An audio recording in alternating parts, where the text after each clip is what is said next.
Let's call the name of and number of nail. Pasya. Ay, sarap na. May tunog yan.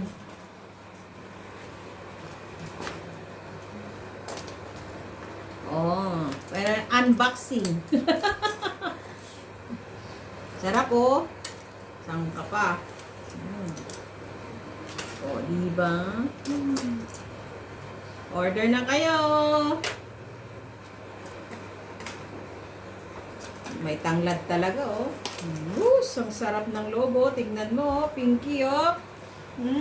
Yan. Amoy na amoy. Lechon na lechon. Naglaway na ako ah.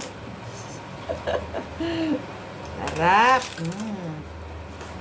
Baliktarin na naman natin. Para yung crunchy niya is hindi maduro. Parang kulang sa atin yan. Wala na itong maabutan yung nagluto dito ah. Upakan na natin. Pakan namin. May sausawan na. Suka. Bahala sila. Wala, ang tagal nila eh. May na-slice mainit pa. Kasi baka madurog eh. O paano yung pinag-slice nyo nun? Eh,